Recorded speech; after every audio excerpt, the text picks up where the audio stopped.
Hello everyone, welcome to the new world with idea in thinking.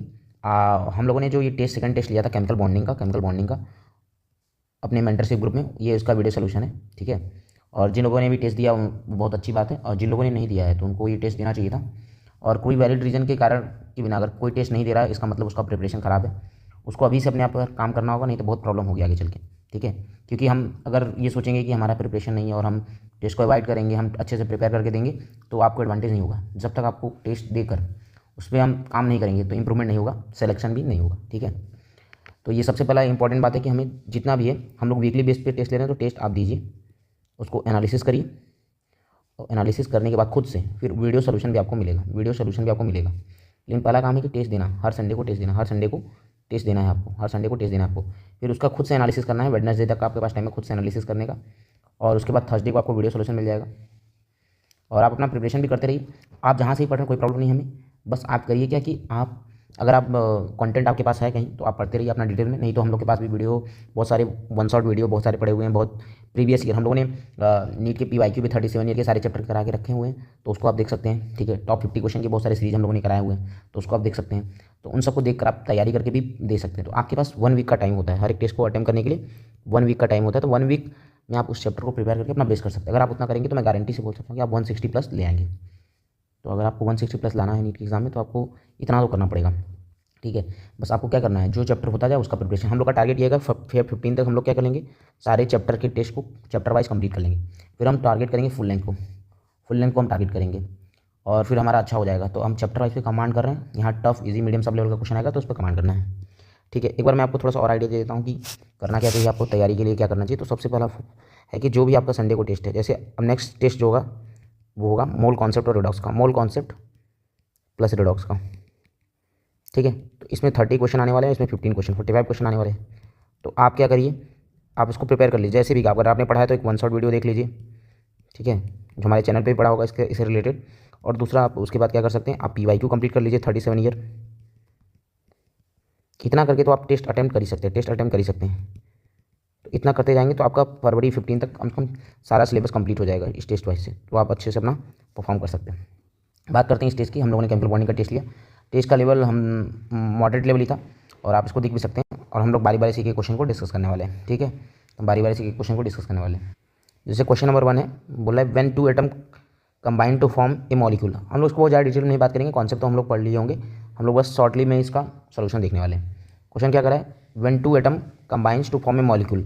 अगर 2 atom A और मान लेते ए और A2 बन जाएगा। और हमें पता है मॉलिक्यूल अगर कोई बन रहा है तो बॉन्ड बन रहा है, इसके बीच में कोवेलेंट बॉन्ड बन रहा है। और जब बॉन्ड बनता है तो स्टेबिलिटी आएगी, और स्टेबिलिटी आने के लिए क्या होता है, एनर्जी रिलीज होता है। Delta S negative, energy release, exothermic process, energy release होती है। तो ऑप्शन हमारा क्या हो जाएगा, ए ऑप्शन हो जाएगा। ठीक है। सेकेंड क्या करें, an atom with atomic number 20 is most likely to combine chemically with the atom which atomic number is. ठीक है। An atom with atomic number 20 is most likely to combine chemically with the atomic number. मतलब अगर किसी atom का atomic number 20 है, एक atom ये मान लेते हैं 20 एटॉमिक नंबर है, तो किस बी एटम से करेगा। तो पहले 20 एटॉमिक नंबर के बारे में थोड़ा जानना होगा कि 20 एटॉमिक नंबर है क्या चीज़। अगर हम 20 एटॉमिक नंबर की बात करें तो इसका अगर वैलेंसी निकालें तो कैल्शियम एटॉमिक नंबर होगा, इसका +2 होगा वैलेंसी। तो बी ऐसा एटम होना चाहिए जिसका -2 होगा, क्योंकि हमें बताना है बॉन्ड बनाना है। तो किसके साथ, -2 वैलेंसी के साथ करेगा। तो अगर हम 11 करेंगे, बी अगर 11 होगा तो सोडियम होगा, सोडियम +1, प्लस के साथ तो कंबाइन नहीं करेगा, तो ये ऑप्शन कट गया। फिर 16 हमारा क्या हो जाएगा, 16 सल्फर, और सल्फर -2 चार्ज रखता है, तो ये हाँ ये हो सकता है। 18 आर्गन हो जाएगा, 18 हमारा आर्गन हो जाएगा, तो ये भी नहीं हो सकता। और 10 हमारा ही नियॉन हो जाएगा, तो ये भी नहीं होगा। तो हमारा जो बेस्ट आंसर होगा वो क्या होगा, जो हमारा बेस्ट आंसर होगा ये हमारा सल्फर और 16 जिसका एटॉमिक नंबर होगा ऑप्शन बी। ठीक है। आई होप आपको ये समझ में आ गया होगा। नेक्स्ट क्वेश्चन हमारा लैटिस एनर्जी का सवाल है। लैटिस एनर्जी, हाइड्रेशन एनर्जी, आयनिक मोबिलिटी का सवाल है। तो पहले आप लोग ये समझ जाओ कि लैटिस एनर्जी किस पर डिपेंड करता है। तो लैटिस एनर्जी अगर हम बात करें तो एक तरह से इलेक्ट्रोस्टैटिक एनर्जी है, और directly proportional to charge of cation, charge of anion, और universally proportional to size of cation, size of anion की होता है। अब इसी कॉन्सेप्ट को अगर हम देखें तो अगर मैं बात कर लेता हूँ सोडियम और बेरी। देखो यहाँ पर अगर देखो इन दोनों में लैटिस एनर्जी के कॉन्सेप्ट को देखो, और यहाँ पर है कार्बोनेट आयन और यहाँ पर है कार्बोनेट, तो ये फिक्स है। मतलब ये डिसाइड करेगा सोडियम और बेरियम डिसाइड करने वाला है। तो सोडियम और बेरियम में किसकी लैटिस एनर्जी ज़्यादा होगी, यही कॉन्सेप्ट है ना, यही है ना कॉन्सेप्ट।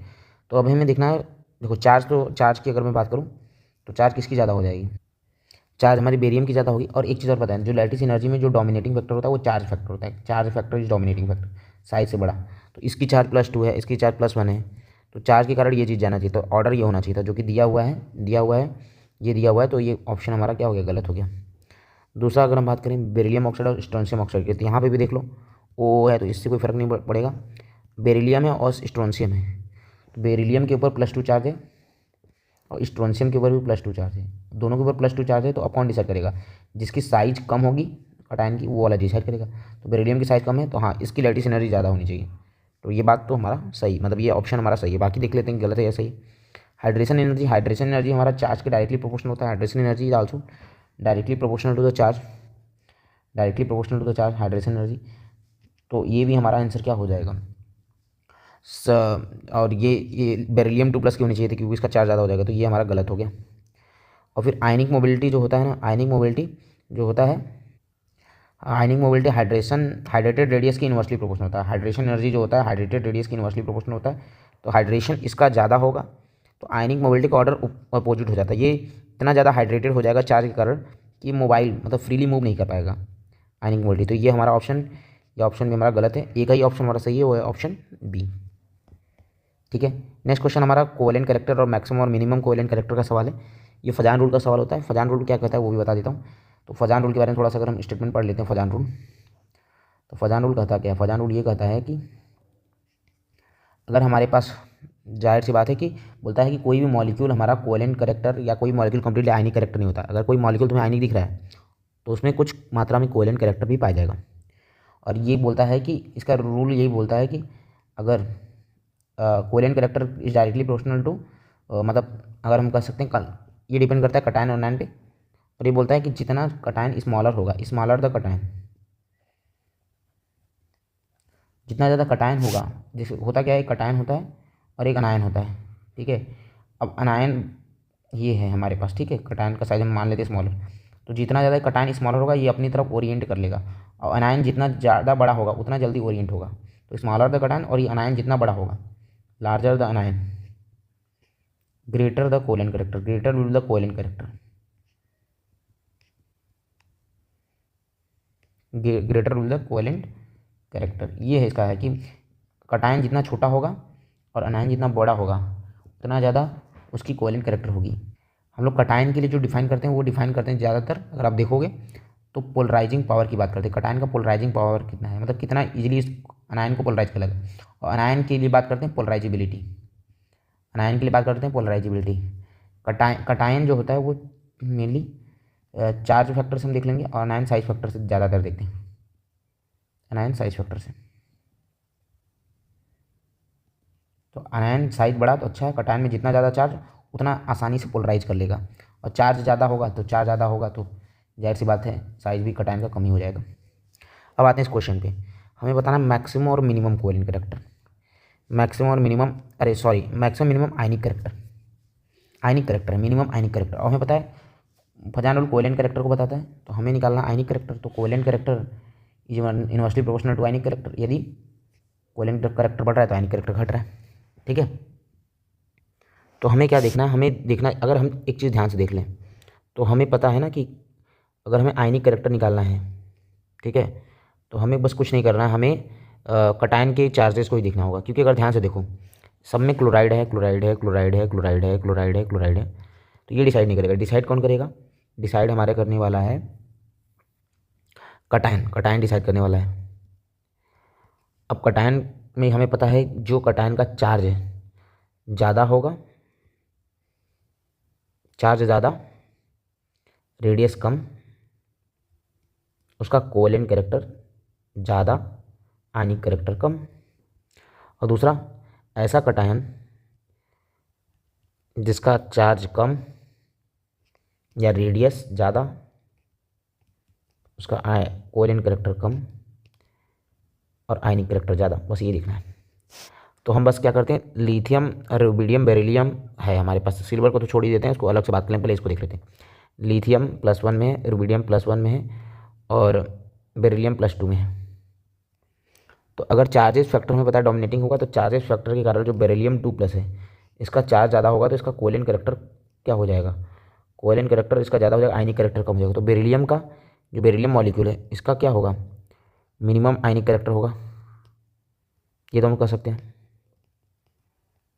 और अगर हम बात करें लिथियम और रुबिडियम में कौन अच्छा आयनिक, तो इसमें चार्ज बराबर है, तो चार्ज जब बराबर हो तो रेडियस है देखेंगे, तो इसका रेडियस जो है ये ज़्यादा है, और रेडियस ज़्यादा होने पर आयनिक कैरेक्टर बढ़ता है, तो रुबिडियम वाला आयनिक कैरेक्टर ज़्यादा होगा।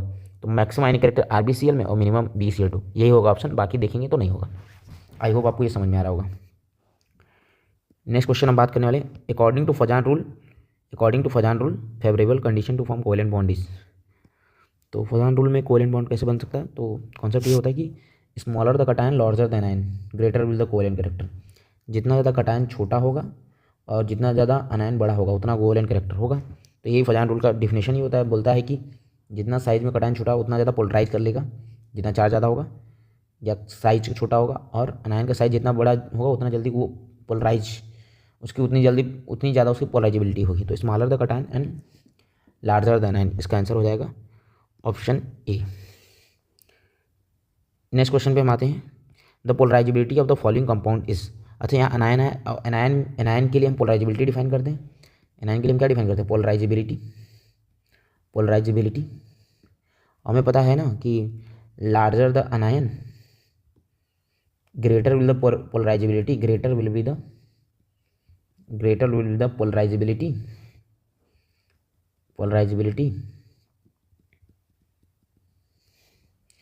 And greater will be the covalent character. तो हालांकि कोवेलेंट कैरेक्टर नहीं पूछा, तो पोलराइजेबिलिटी पूछा है, greater will the covalent character.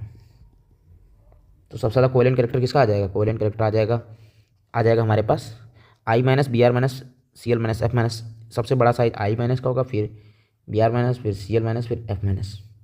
तो ये इतना जल्दी किसी भी कटायन को जल्दी से पोलराइज कर पाएगा, दूर से कर लेगा, तो इसमें कोवेलेंट कैरेक्टर ज़्यादा आ जाएगा, तो ऑप्शन ए हो जाएगा। आई होप आपको ये समझ में आ रहा होगा। ठीक है, जैसे मैंने लास्ट टाइम बताया था कि प्रिपरेशन हमें बहुत अच्छे से करना है। 3 प्रिपरेशन, हम जब नीट एग्ज़ाम की तैयारी करें हमारे लिए 3 मेजर हमारे लिए प्रिपरेशन लेवल होना चाहिए। पहला है कि सबसे पहले कॉन्सेप्ट बनाओ, फिर एक्यूरेसी, देन स्पीड। कॉन्सेप्ट में आपका क्या आएगा, आपको नोट्स पढ़ना है, डिटेल में नोट्स, प्लस उस नोट्स में जो भी क्वेश्चन आपके टीचर करा रहे हैं या मॉड्यूल के क्वेश्चंस, प्लस PYQ, इतना तो आपको करना है।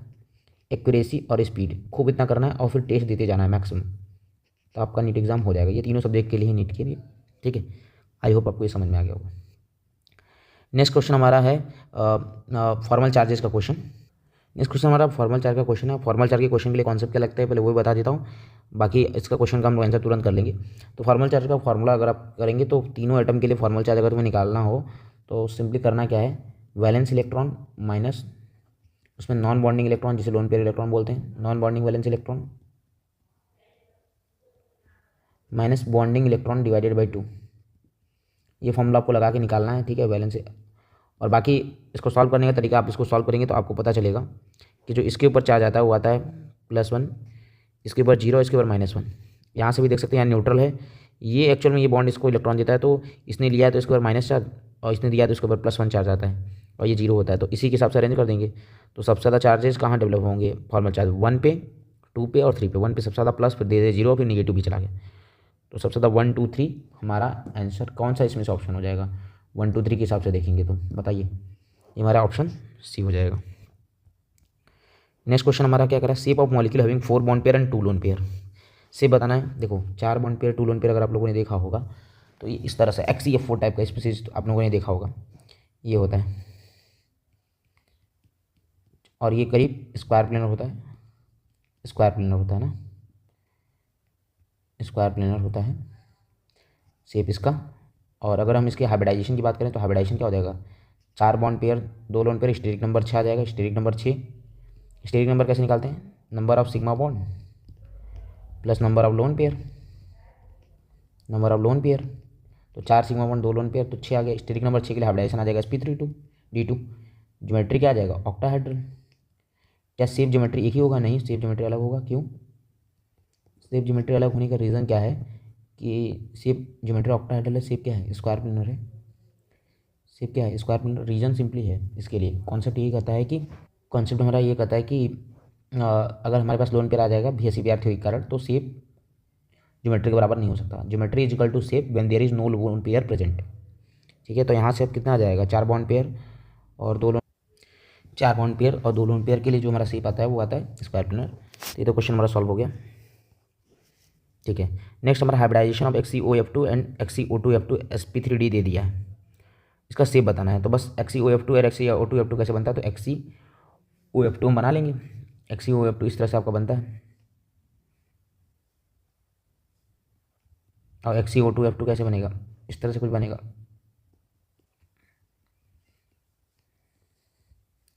ठीक है, अगर आप ध्यान से देखो तो जेनॉन के पास इसने पहले थी 4 इलेक्ट्रॉन, तो 2 लोन पेयर आ जाएगा।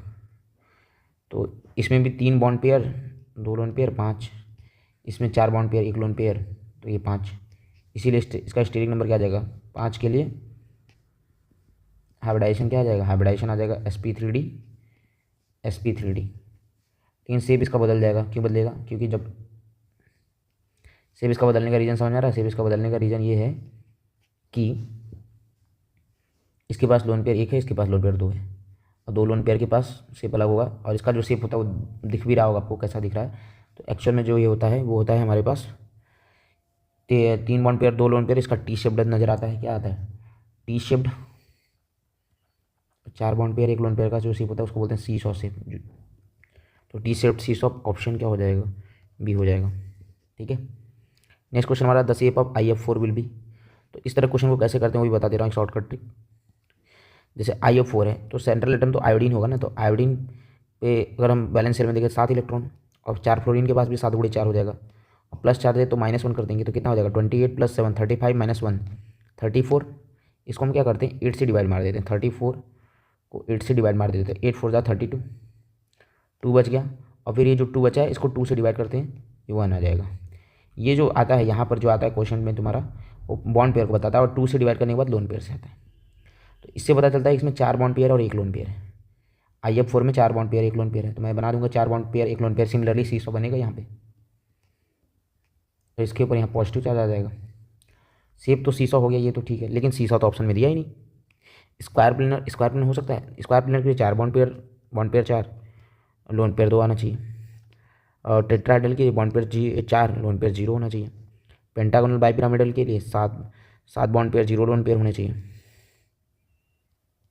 और डिस्टॉर्टेड टेट्राहेड्रल के लिए क्या होना चाहिए, डिस्टॉर्टेड टेट्राहेड्रल के लिए हाँ एक ऑप्शन हमारे पास बच रहा है, डिस्टॉर्टेड टेट्राहेड्रल, मतलब 4 बॉन्ड तो होना चाहिए, और कहीं से लोन पेयर आ जाए तो वो डिस्टॉर्ट हो जाएगा थोड़ा सा, तो यही वाला केस है। तो C100 को डिस्टॉर्टेड टेट्राहेड्रल भी आज से याद रख लेना। ठीक है, तो ऑप्शन में नहीं दिया गया, तो C100 को डिस्टॉर्टेड टेट्राहेड्रल भी मानते हैं। तो ऑप्शन क्या हो जाएगा हमारा, डी हो जाएगा। क्या हो जाएगा, डी हो जाएगा। नेक्स्ट क्वेश्चन हमारा क्या कर रहा है, इसको ऑप्शन एलिमिनेट करने का की तरह करना था, नॉन प्लेनर स्पीसीज। तो एक्चुअल में अगर हम कार्बोनेट आयन को बस यहाँ देखना है मुझे, जो कार्बोनेट आयन होता है ये क्या होता है, अगर हम ध्यान से देखें तो ट्राइगोनल प्लेनर होता है, sp2 हाइब्रिडाइजेशन इसका होता है, और ये ट्राइगोनल प्लेनर होता है। तो प्लेनर मॉलिक्यूल है, अब जिसमें ये मॉलिक्यूल होगा वो कभी मॉलिक्यूल नॉन प्लेनर नहीं होगा इन तीनों में। तो इसमें भी कार्बोनेट है, इसमें भी कार्बोनेट है, इसमें भी कार्बोनेट है, तो एक ही ऑप्शन होगा।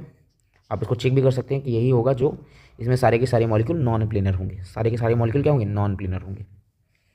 ठीक है, नेक्स्ट क्वेश्चन क्या कर रहा है, in the protonation of H2O change occurs in, change कहाँ अगर कर रहा है, क्या करेगा। कहने का मतलब ये है कि अगर यदि हम वाटर का प्रोटोनेशन कर दें, यदि हम वाटर का प्रोटोनेशन कर दें तो किस में चेंज हो जाएगा, हाइब्रिडाइजेशन ऑक्सीजन का चेंज हो जाएगा, शेप ऑफ मॉलिक्यूल चेंज हो जाएगा, हाइब्रिडाइजेशन एंड शेप दोनों चेंज होगा। तो चेक कर लेते हैं अभी। तो हम क्या करते हैं, वाटर ले लेते हैं, वाटर के पास 2 प्रोटॉन होते हैं, 2 बॉन्ड पेयर 2 लोन पेयर, और इसका प्रोटोनेशन कर देते हैं। प्रोटोनेशन क्या होगा, H+ होगा, ये 2 इलेक्ट्रॉन यहाँ भागेगा, और ये इस तरह से कुछ बन जाएगा, हाइड्रोनियम आयन बन जाएगा, पॉजिटिव 1 लोन पेयर। यहाँ ऑक्सीजन का हाइब्रिडाइजेशन आ जाएगा sp3, यहाँ हाइब्रिडाइजेशन आ जाएगा यहाँ पे भी sp3। क्यों, 2 बॉन्ड पेयर 2 लोन पेयर के कारण, और यहाँ 3 बॉन्ड पेयर 1 लोन पेयर के कारण। तो हाइब्रिडाइजेशन दोनों का अगर हम बात करें, ठीक है, अगर हम बात करें तो हाइब्रिडाइजेशन यहाँ से यहाँ जाने पर चेंज नहीं हो रहा है, मतलब सेम ही है। लेकिन अगर हम बात करें हाइब्रिडाइजेशन में शेप पे क्या कर सकते हैं, हाँ शेप में 2 बॉन्ड पेयर 2 लोन पेयर के लिए जो शेप होता है बेंट शेप होता है, और 3 बॉन्ड पेयर यहाँ 3 बॉन्ड पेयर 1 लोन पेयर के लिए जो शेप होगा वो होता है पिरामिडल। तो ये पिरामिडल फॉर्म में एग्जिस्ट करता है, और ये बेंट, तो शेप बदल जाएगा। तो चेंज अगर कहाँ होगा, शेप में चेंज होगा, तो ऑप्शन बी हो जाएगा, ऑप्शन बी हो जाएगा। नेक्स्ट क्वेश्चन हमारा करा है the d orbital involve in the hybridisation of in sp3d hybridisation. तो sp3d हाइब्रिडाइजेशन के लिए कौन सा डी ऑर्बिटल, तो आपको ये पता ही होना चाहिए, याद होना चाहिए sp3d है। तो यहाँ जो s तो यहाँ s तो ऐसे ही होगा, कोई भी उसमें कोई डायरेक्शन तो होता नहीं, इसमें p में px py pz होगा, और d में जो यहाँ ये होता है वो dz स्क्वायर होता है। क्या होता है? dz स्क्वायर होता है। अगर हमारे पास ये हाइब्रिडाइजेशन sp3d2 होता और यहाँ पूछता डी कौन सा यूज होता है, तो यहाँ ये होता है dx square y square and dx y. ठीक है, तो ये याद ही करना पड़ेगा। तो ये dz स्क्वायर ऑप्शन हमारा हो जाएगा B is the our answer. ठीक है, नेक्स्ट क्वेश्चन हमारा करा है in which of the hybridisation state different quantum number are use. तो इसके लिए हमें पता होना चाहिए कि डिफरेंट एनर्जी लेवल कौन यूज करता है। तो ये जो हमारा होता है इसको हम, ये हमारा जो होता है dz स्क्वायर होता है। तो अगर हम बात करें तो ये D2sp3 ऐसा हाइब्रिडाइजेशन है जहाँ डिफरेंट एनर्जी के होंगे। sp में s और px और py quantum number almost same ही हो जाते हैं। ठीक है, sp3d में भी s 3p और एक d एक सिमिलर ही होगा, लेकिन यहाँ जो d होता है ये अलग है, dx स्क्वायर वाई स्क्वायर और dz स्क्वायर। यहाँ भी d सेम ही हो जाता है, dx y dy z dx z। तो सिमिलर क्वांटम नंबर से ये सब आते हैं, लेकिन ये D2sp3 हमारा एक ऐसा होता है, या sp3d2 जो डिफरेंट क्वांटम नंबर से आता है। तो हमें इस बात का केयर करना है। तो option C is the correct answer. Next question कर रहा है which of the following species are expected to be planar. इनमें से कौन सा प्लेनर हो जाएगा। तो अगर आप ध्यान से देखो तो इसमें अगर आप निकालोगे तो अमोनिया का निकालोगे तो ये शेप इसका पिरामिडल होता है। NH3 2+ लोन पेयर दोनों लोन पेयर गायब हो गए, तो जाहिर सी बात है ये हमारे पास इस तरह से ये इसके पास 3 ही बॉन्ड बच पाएंगे, क्योंकि 2 इलेक्ट्रॉन जा चुके हैं। 2 पॉजिटिव के बाद ये 2 इलेक्ट्रॉन्स के गायब हो गए, तो ये प्लेनर हो जाएगा। तो ये प्लेनर हो जाएगा। CH3+ प्लेनर होता है, ये 3 बॉन्ड पेयर 0 लोन पेयर, और PCl3 हमारा ये पिरामिडल होता है, 3 बॉन्ड पेयर 1 लोन पेयर। तो option B and C, option A यहाँ से हो जाएगा, जो कि बी एंड सी होगा। बॉन्ड एंगल की वैल्यू हमसे पूछी जा रही है, बॉन्ड एंगल की वैल्यू हमसे पूछी जा रही है नेक्स्ट क्वेश्चन में। ठीक है, बोला जा रहा है कौन सा ऑर्डर सही है इसमें से। अगर आप वैल्यूज कुछ की पता हो, जैसे BF3 हमें पता है 120 डिग्री बनाता है, NO2+ का एंगल 180 डिग्री होता है, कार्बन टेट्राक्लोराइड टेट्राहाइड्राइड 109 डिग्री अटैचमेंट। तो ये ऑप्शन गलत हो गया। NH3 और NCl3 NBr3 हमें पता है अगर बड़े ग्रुप आएंगे तो बॉन्ड एंगल को बढ़ा देंगे, तो ये ऑप्शन भी गलत हो जाएगा। और यहाँ पे भी बड़े ग्रुप आएंगे तो Pi3 का बॉन्ड एंगल PBr और PR3Cl3 से तो ज़्यादा होना चाहिए, ये भी गलत हो गया। हाँ, यहाँ Br है, क्लोरीन है और फ्लोरीन है, तो Br क्या करेगा, बॉन्ड एंगल को बढ़ा देगा, तो ये बात भी सही है, बढ़ जाएगा। फिर क्लोरीन होगा, फिर फ्लोरीन होगा, तो ये बॉन्ड एंगल ज़्यादा होगा θ1 θ2 और θ3 में। θ1 is greater than θ2 is greater than θ3। तो ऑप्शन क्या हो जाएगा, सी हो जाएगा। ऑप्शन क्या हो जाएगा, सी हो जाएगा। नेक्स्ट क्वेश्चन कर रहा है boron forms BX3 type of halide, the correct increasing order of the Lewis acid strength of this halides. ठीक है, अब हमें बताना है लेविस एसिड स्ट्रेंथ। तो हमें एक्चुअल में बताया BF3 BCl3 BBr3 है। BF3 हमारे पास है, हमारे पास BCl3 है, हमारे पास BBr3 है, हमारे पास Bi3 है। हमें पता है यहाँ ओवरलैपिंग जो होगी बैक बॉन्डिंग की, क्योंकि फ्लोरीन के पास इलेक्ट्रॉन है, तो इसके वैकेंट p ऑर्बिटल में अपना इलेक्ट्रॉन दे सकता है। और यहाँ ओवरलैपिंग भी अच्छी होगी 2p 2p। यहाँ ओवरलैपिंग जो होने वाली है वो 2p 3p होने वाली है। यहाँ जो ओवरलैपिंग होने वाली है 2p 4p होने वाली है, और यहाँ जो ओवरलैपिंग होने वाली है 2p 5p होने वाली है। ठीक, इतना हमें पता हो गया। अब इतना हमें पता हो गया तो क्वेश्चन हमारा सॉल्व होने वाला है जल्दी। ठीक है, कैसे सॉल्व होगा क्वेश्चन वो भी देख लेते हैं। अगर हम क्वेश्चन के कॉन्सेप्ट को देखें तो क्वेश्चन बताना लेविस एसिड स्ट्रेंथ। हमें पता है कि बोरॉन अगर हम नॉर्मली देखें तो सबका ऑक्टेट इनकम्प्लीट, यहाँ सारे बोरॉन का ऑक्टेट इनकम्प्लीट है, लेकिन अगर हमारे पास फ्लोरीन अगर बैक बॉन्डिंग कर देगा तो इसकी गरीबी मिटा देगा। तो सबसे ज़्यादा अभी तो हमें देखने हैं कि बोरॉन के पास वैकेंट p ऑर्बिटल है, तो लेविस एसिड सारे नज़र आ रहे होंगे, लेकिन सबसे ज़्यादा लेविस एसिड बैक बॉन्डिंग के बाद भी कौन ज़्यादा गरीब होगा। तो ये इसको तो मिल गई ना इलेक्ट्रॉन। बहुत लोगों को लग सकता है कि फ्लोरीन इलेक्ट्रोनिगेटिव है, लेकिन यहाँ सबसे बड़ा फैक्टर देखेंगे कि बॉन्डिंग कितनी अच्छी मिल रही, कितने अच्छे से इलेक्ट्रॉन मिल पा रहे हैं, तो वो फ्लोरीन ज़्यादा अच्छे से इलेक्ट्रॉन देगा क्योंकि ओवरलैपिंग अच्छी होगी। तो सबसे ज़्यादा बैक बॉन्डिंग, अगर बैक बॉन्डिंग का ऑर्डर आएगा तो बैक बॉन्डिंग ऑर्डर हो जाएगा BF3 BCl3 BBr3 and Bi3। लेकिन अगर आएगा लेविस एसिड स्ट्रेंथ का, मतलब अभी भी कौन गरीब बच गया है, तो Bi3 अभी भी गरीब थोड़ा है कंपेयर टू, हालांकि बैक बॉन्डिंग हो रही है लेकिन बहुत कम। फिर BBr3, फिर BCl3 एंड फिर BF3।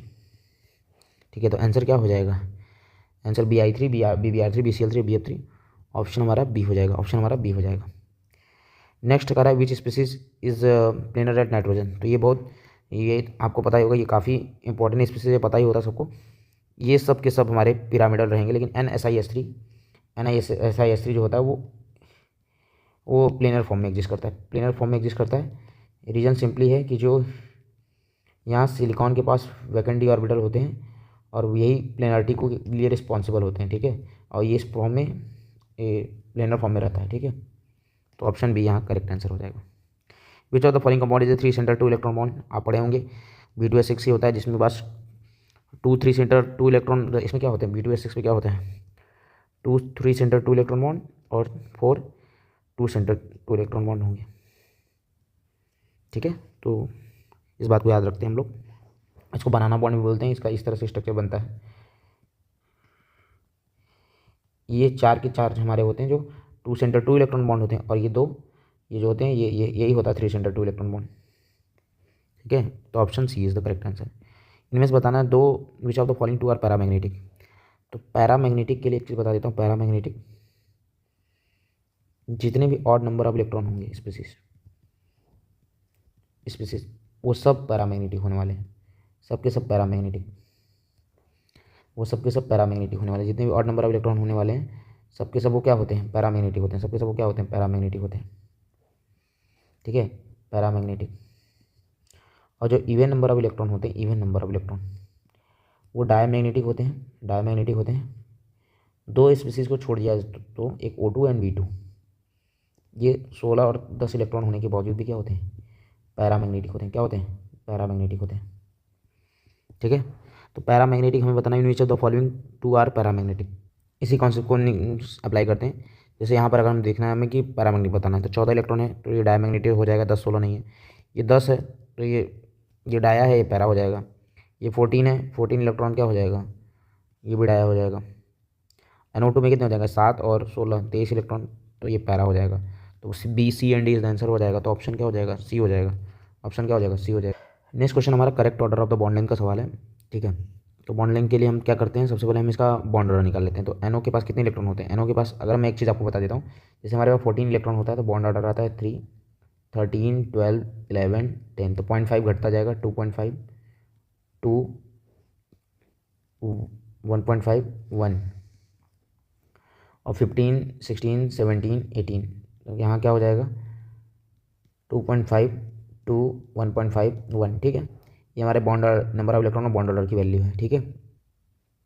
अब हमें करना क्या है, हमें सिंपली ये करना है कि इलेक्ट्रॉन काउंट कर लेते हैं। तो इसमें NO में कितने इलेक्ट्रॉन होंगे 7 और 8 15 इलेक्ट्रॉन, NO प्लस में 14 इलेक्ट्रॉन और NO माइनस में हो जाएंगे 7 8 15 एक 16 इलेक्ट्रॉन, ठीक है, यही होगा ना। अब इसकी बॉन्ड ऑर्डर की वैल्यू बता देते तो इसकी हो जाएगी, अगर बॉन्ड ऑर्डर की वैल्यू बात करें तो NO प्लस सबसे ज़्यादा हो जाएगा, फिर NO फिर NO माइनस। क्यों 14 इलेक्ट्रॉन है तो बॉन्ड ऑर्डर 3, 15 में 2.5, NO माइनस 16 है तो 2। और हमें पता है बॉन्ड ऑर्डर बढ़ता है, bond order is inversely proportional क्या होता है बॉन्ड लेंथ के, bond order inversely proportional bond length के होगा तो ऑर्डर उल्टा हो जाएगा। आंसर हमारा हो जाएगा NO माइनस NO और फिर NO प्लस। तो ये कौन सा ऑप्शन होगा, ये ऑप्शन बी हो जाएगा। तो बॉन्ड ऑर्डर MOT का ये सवाल है। नेक्स्ट करा विच of the following species has a fractional bond order, fractional bond order. तो फ्रैक्शनल बॉन्ड ऑर्डर है तो हम यहीं से देख लेंगे, मतलब फ्रैक्शनल मतलब पॉइंट में आना चाहिए, नंबर में नहीं आना चाहिए। तो O2 2 प्लस के पास क्या आएगा 14 इलेक्ट्रॉन, O2 2 माइनस के पास कितने आ जाएंगे, O2 2 माइनस के पास हो जाएंगे 16 और 2 18। H2 2 प्लस के पास कितने इलेक्ट्रॉन हो जाएंगे, H2 2 प्लस के पास हो जाएंगे 1 इलेक्ट्रॉन और इसके पास कितना हो जाएगा 20 इलेक्ट्रॉन।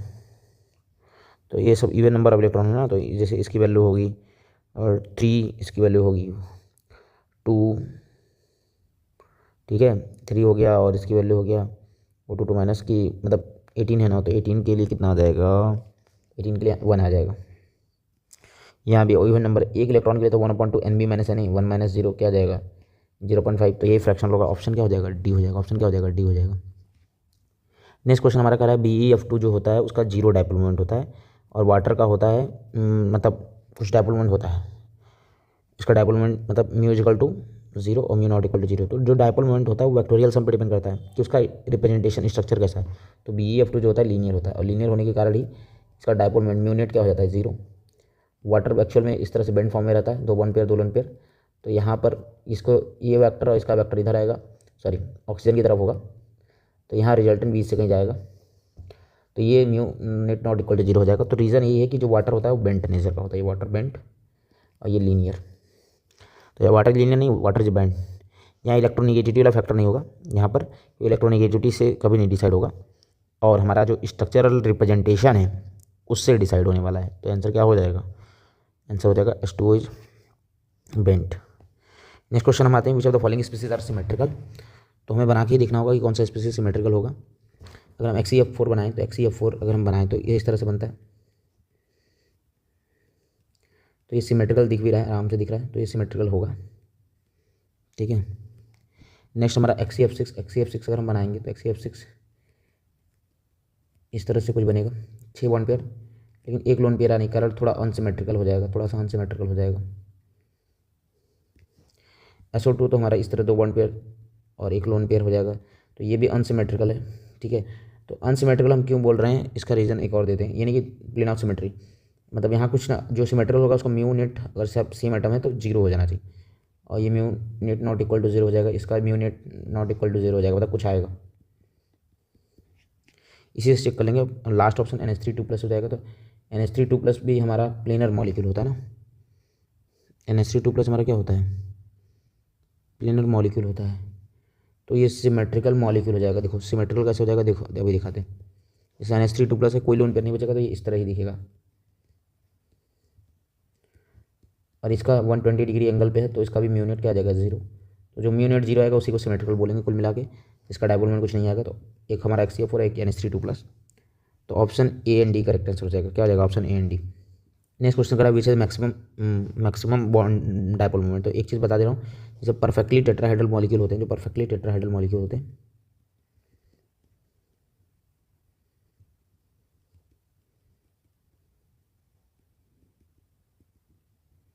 उनके डायपोल मोमेंट क्या होते हैं? उनके डायपोल मोमेंट क्या होते हैं?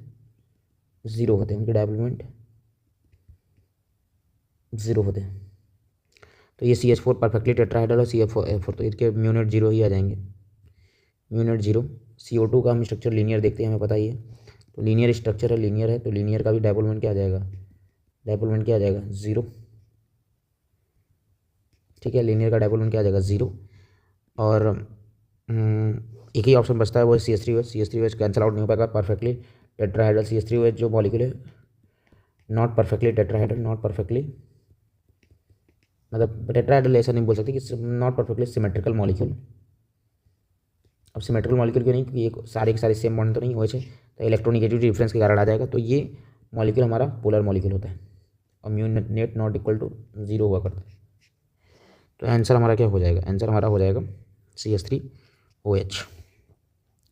तो डायपोल मोमेंट ऑफ NH3 के बारे में बात करना है कि NH3 के डायपोल मोमेंट के बारे में क्या कह सकते हैं, क्या ये NCl3 से ज़्यादा होगा, कम होगा, तो ये हमें देखना है। तो NH3 को हम कंपेयर कर NH3, ठीक, और NCl3। अब नाइट्रोजन का हमें देखना होगा वो वैल्यू, थोड़ा सा क्या देखना होगा, नाइट्रोजन और क्लोरीन में कौन ज़्यादा इलेक्ट्रॉनिक होता है। तो नाइट्रोजन की इलेक्ट्रोनिगेटिविटी अगर हम निकालेंगे तो ये 3, और क्लोरीन की भी अराउंड 3 आती है। ठीक है, और ये नाइट्रोजन और हाइड्रोजन की इलेक्ट्रोनिगेटिविटी की बात करें तो 2.1, और इसके यहाँ 3, और यहाँ 2.1, और हमें पता है लोन पेयर हमेशा अवे फ्रॉम द सेंटर जाएगा, तो ये 3, 2.1, और ये थोड़ा बहुत अगर हम बात करें ये इधर जाएगा, ये इधर जाएगा, तो चारों का डायरेक्शन एक ही साइड में रहेगा, तो ये काफ़ी अच्छा रहेगा। और यहाँ ये जाएगा, और यहाँ पर इसमें उतना लड़ाई होगी, लेकिन कोई भी किधर भी जा सकता है, तो ये ज़्यादा नहीं है, यहाँ एक ही तरफ, यहाँ 4 डायरेक्शन, मतलब 3 इसके और 1 इसके, तो इसका म्यू नेट ज़्यादा होगा। तो higher dipole moment then NH3 का डायपोल मोमेंट हायर होगा। NH3 है having higher dipole moment, higher dipole moment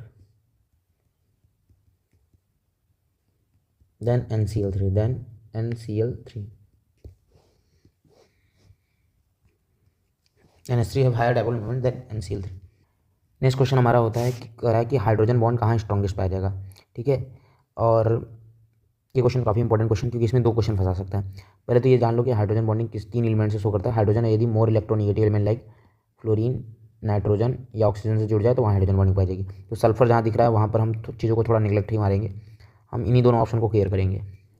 अब जैसे ये होता है हमारे पास HF मॉलिक्यूल है, HF मॉलिक्यूल है हमारे पास, अब ये हमारा हाइड्रोजन बॉन्डिंग कर सकता है। यहाँ मान लेते हैं एक HF मॉलिक्यूल है और हमारे पास H2O मॉलिक्यूल है, H2O मॉलिक्यूल है मान लेते हैं, इस तरह थोड़ा बना लेते हैं। तो एक्चुअल में हम अगर देखें तो F हो गया और फिर हमारा H मतलब एक एक हमारा H बॉन्डिंग पाया जाएगा यहाँ पर अगर हम देख लें। और हम ये यहाँ से भी कर सकते हैं एक H, यहाँ से भी एक HF आ सकता है, ठीक है, अगर एक मॉलिक्यूल के रिस्पेक्ट में देखें, ठीक है। तो अब हमें पता है डायपोल जो हमारे पास हाइड्रोजन बॉन्ड होता है, जितना ज़्यादा इलेक्ट्रोनिगेटिविटी का डिफरेंस होगा उतना ज़्यादा उसमें हाइड्रोजन बॉन्ड डेवलप होगा। तो यहाँ इलेक्ट्रोनिगेटिविटी का डिफरेंस काफ़ी अच्छा खासा कितने का है, 4 - 2.1 1.9 का है। तो इलेक्ट्रोनिगेटिविटी पे डिपेंड करता है। और यहाँ पर डिफरेंस है, अगर हम बात करें 3.5 और 2.1, यहाँ पर 1.4 का डिफरेंस है। तो electronegativity, difference of electronegativity is directly proportional to hydrogen bonding strength. Charges ज़्यादा डेवलप होंगे तो ज़्यादा हो जाएगा, आसानी से हो जाएगा। लेकिन अगर ये क्वेश्चन पूछता कि नंबर ऑफ हाइड्रोजन बॉन्ड कहाँ ज़्यादा होगा, तो नंबर ऑफ हाइड्रोजन बॉन्ड सबसे ज़्यादा यहाँ पर पाया जाता है, ये पाया जाता है हमारे वाटर के पास। वाटर 4 हाइड्रोजन बॉन्डिंग शो करता है, क्योंकि यहाँ पर जो रीज़न होता है कि एक water molecule 4 hydrogen bonding show करता है, इसीलिए जो हमारा वाटर का बॉइलिंग पॉइंट HF से ज़्यादा हो जाएगा।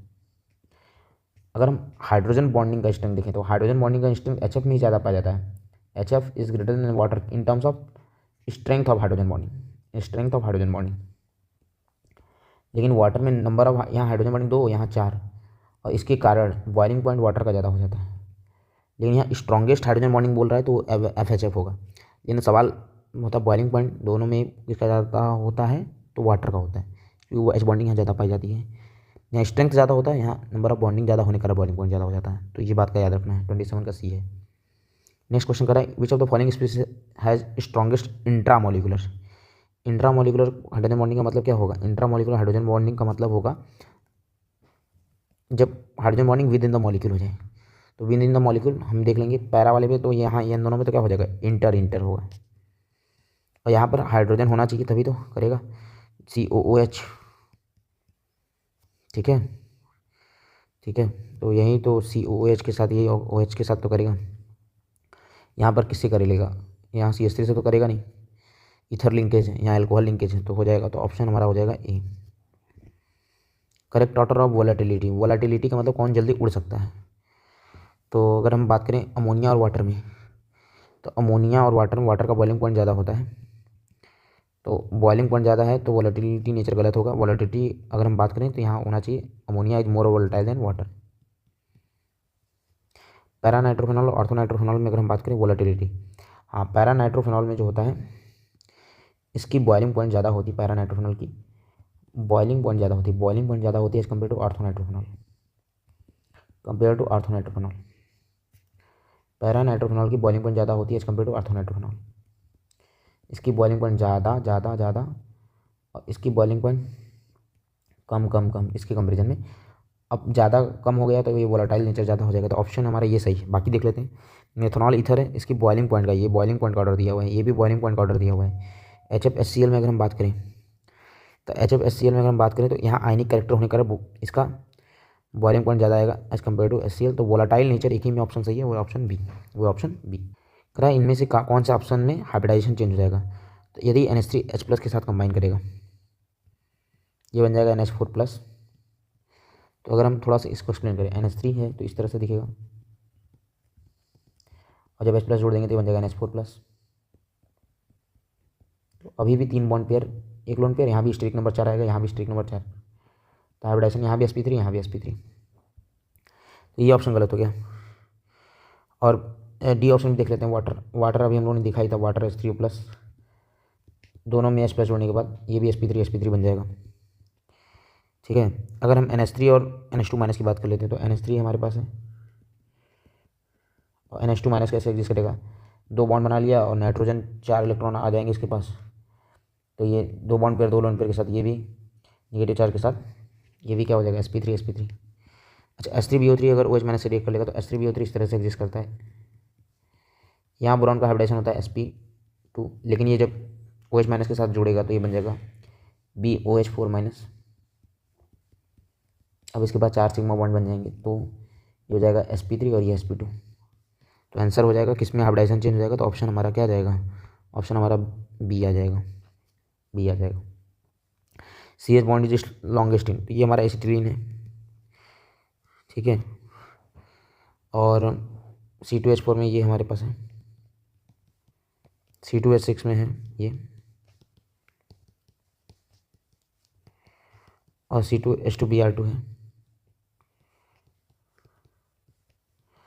ठीक है, हमें पता है सिंगल बॉन्ड होगा तो बॉन्ड लेंथ बढ़ेगा, सी एच बॉन्ड का बॉन्ड लेंथ, क्योंकि अगर ये अगर इस करेक्टर ज़्यादा रखेगा तो खींचेगा तो इस बॉन्ड को भी छोटा करता जाएगा, छोटा करता जाएगा, छोटा करता जाएगा, छोटा करता जाएगा। यहाँ भी थोड़ा सा माइनस से खींच के छोटा कर देगा, लेकिन सबसे ज़्यादा बॉन्ड कहाँ हो जाएगा लॉन्गेस्ट, ऑप्शन सी में, ऑप्शन सी में। ठीक है, नेक्स्ट हमारा एक्सओ एक्स बॉन्ड एंगल पूछ रहा है कि एक्सओ एक्स बॉन्ड एंगल सबसे ज़्यादा कहाँ होगा। तो हमारे पास OCl2 है, हमारे पास OH2O है और OF2 है। तो हमें तो ये पता है ना कि OCl2 है, क्लोरीन है, क्लोरीन क्लोरीन रिपल्सन के कारण ये बॉन्ड एंगल काफ़ी बड़ा होने वाला है, ये 109 डिग्री से बड़ा हो जाता है, ग्रेटर देन 109 डिग्री। इसका हमें पता है वो 104.5 डिग्री होता है। इन दोनों में कंपेयर करना है। ये बताओ ऑक्सीजन और हाइड्रोजन में कौन ज़्यादा इलेक्ट्रॉनिगेटिविटी, ये ज़्यादा होगा तो इलेक्ट्रॉन अपनी तरफ ही खींच के रखेगा ना, अपनी तरफ खींच के रखेगा। यहाँ भी इलेक्ट्रॉन अपनी तरफ खींच के रखेगा, यहाँ फ्लोरीन इलेक्ट्रॉन खींचेगा अपनी तरफ, अपनी तरफ। अब ये जितना पास रहेगा ये तुरंत इसको दूर फेंक देगा कि नहीं, तो बॉन्ड एंगल वाटर का ज़्यादा होता है OF2 से। तो ये θ1 θ2 में θ1 इज ग्रेटर देन θ2, ये 102 डिग्री के आसपास होता है। तो सबसे ज़्यादा हो जाएगा OCl2, फिर वाटर, फिर OF2। तो एक ही ऑप्शन में है, वो है ऑप्शन बी, वो है option B. Which of the following molecule are polar, इनमें से कौन सा मॉलिक्यूल पोलर है। तो अगर देखेंगे तो सब हमारे पास बेंट फॉर्म में एग्जिस्ट करेंगे, तो सारे के सारे हो जाएंगे, ऑल ऑफ द गिवन। बोला है PCl3 से PCl5 जा रहे हैं, तो हाइब्रिड स्टेट ऑफ फास्फोरस क्या होगा। तो PCl3 हमारा ये होगा और PCl5 हमारा ये होगा। यहाँ हाइब्रिडाइजेशन हो जाएगा sp3, यहाँ हाइब्रिडाइजेशन होगा sp3d। तो हाइब्रिडाइजेशन कहाँ से कहाँ चेंज हो गया, sp3 से sp3d। तो ऑप्शन हो जाएगा सी, ऑप्शन हो जाएगा C. Which of the following is an example of super octet molecule, इनमें से कौन सा सुपर ऑक्टेट मॉलिक्यूल है। ठीक है, मतलब ऑक्टेट ज़्यादा कंप्लीट है। तो अगर हम ध्यान से देखें तो सब के सब, अगर हम बात करें सारे के सारे, ClF3 है, 3 बॉन्ड पे तो 10 इलेक्ट्रॉन रखेगा, ये 14 रख लेगा, ये भी 10, टोटल 10। तो ऑल द 3 सब सुपर ऑक्टेट है, मतलब 8 से ज़्यादा। इसको हाइपरवैलेंट नाम से भी जाना जाता है, सुपर ऑक्टेट को हाइपरवैलेंट। कौन सा मॉलिक्यूल है, hypervalent, hypervalent. Linear structure is not assumed by, इनमें से कौन सा लीनियर स्ट्रक्चर नहीं है। तो आप देख कर ही बता सकते हैं, SnCl4 जो हमारा होता है टेट्राहेड्रल टाइप का सिस्टम रहेगा कुछ, बाकी ये सब लीनियर लीनियर लीनियर हुआ करते हैं। तो ऑप्शन ए हो जाएगा। इनमें से कौन सा प्लेनर है, तो प्लेनर देखना है सिंपली, BCl3 हमें पता है प्लेनर है, इसका स्ट्रक्चर इस तरह बनता है, NH3 पिरामिडल होता है, NF3 भी पिरामिडल होता है। SO2Cl2 बना लो, SO2Cl2 कैसा बनेगा, SO2Cl2 अगर हम बनाएंगे कुछ इस तरह से बनता है, टेट्राहेड्रल टाइप का ही होगा। तो प्लेनर एक ही ऑप्शन है, option A BCl3। Maximum bond energy will be shown by, तो बॉन्ड स्ट्रेंथ जितना ज़्यादा उतना ज़्यादा बॉन्ड एनर्जी। तो बॉन्ड ऑर्डर निकालो, इसका बॉन्ड ऑर्डर निकालोगे 15 इलेक्ट्रॉन और 15 इलेक्ट्रॉन, इसका 16, इसका 17, इसका 18, इसकी बॉन्ड ऑर्डर 2.5, इसकी बॉन्ड ऑर्डर 2, इसकी बॉन्ड ऑर्डर 1.5 और इसकी बॉन्ड ऑर्डर 1। तो हमें पता है बॉन्ड ऑर्डर जितना ज़्यादा बॉन्ड एनर्जी उतना ज़्यादा मैक्सिमम बॉन्ड एनर्जी कौन शो करेगा, ऑप्शन ई, ऑप्शन ई। बोला the nature of intermolecular force exist between benzene, तो बेंजीन हमारा CCS6 मॉलिक्यूल होता है, नॉन पोलर होता है। और जो भी हमारे मॉलिक्यूल नॉन पोलर होते हैं उसमें जो फोर्स पाया जाता है, नॉन पोलर मॉलिक्यूल है, इसमें बहुत वीकेस्ट फोर्स पाया जाता है, जिसको बोलते हैं लंदन डिस्पर्सन फोर्सेज, और इसको इंड्यूस्ड डायपोल भी बोला करते हैं, इंड्यूस्ड डायपोल भी बोला करते हैं। तो जितने भी हमारे नॉन पोलर मॉलिक्यूल होते हैं उनमें लंदन डिस्पर्सन फोर्सेज पाए जाते हैं, option B.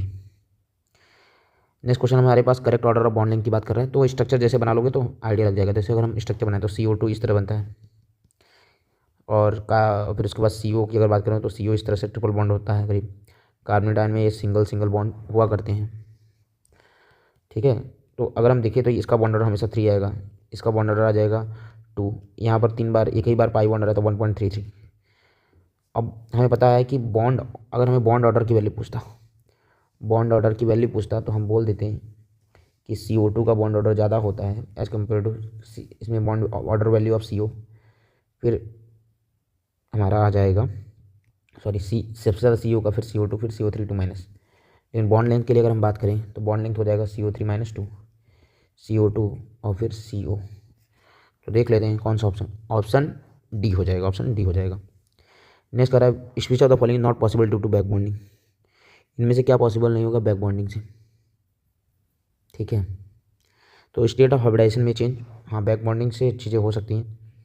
Bond order increases, हाँ बॉन्ड ऑर्डर इंक्रीज कर जाएगा। बॉन्ड एंगल ऑलवेज इंक्रीजेस अगर हमारे पास बैक बॉन्डिंग होगी तो। ये बॉन्ड एंगल नहीं, बॉन्ड एंगल तो नहीं होगा, बॉन्ड एंगल 120 डिग्री बना रहेगा। लेविस एसिड स्ट्रेंथ डिक्रीजेस, हाँ ये बात सही है, लेविस एसिड स्ट्रेंथ डिक्रीज ये सही है। बॉन्ड इंक्रीज सही है, स्टेट ऑफ हाइब्रिडाइजेशन में चेंज कर सकता है, लेकिन bond always angle always increase गलत, ठीक है। बॉन्ड एंगल डिक्रीज भी कर सकता है, तो ये होगा जिसमें से बॉन्ड एंगल ऑलवेज इंक्रीजेज, ये गलत बात है। बॉन्ड एंगल के बारे में नहीं कर सकते कुछ। Which of the following can not be explain by VBT, तो VBT paramagnetic nature of oxygen को नहीं बता पाता, ये बताता है एमओटी, तो ऑप्शन हमारा सी हो जाएगा। नेक्स्ट क्वेश्चन हमारा क्या करा, find out the percentage P character in the orbital occupied by the lone pair in H2O। तो H2O है, ये हमारा स्ट्रक्चर है, और इसमें जो लोन पेयर है, जो पी और लोन पेयर में जो पी कैरेक्टर वो निकालना है।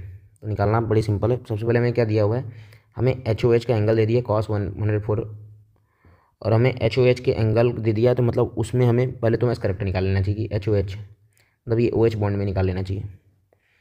HOH का एंगल दिया हुआ है, और यहाँ से हमें निकाल लेना चाहिए कॉस, यही फॉर्मूला होता है, इस करेक्टर पहले निकालते हैं, कॉस थीटा होता है S upon S minus one, तो कॉस 104.5 डिग्री की वैल्यू रखेंगे और S upon S minus one करेंगे, तो यहाँ से जो आएगा परसेंटेज इस करेक्टर आ जाएगा, वो आ जाएगा 20%।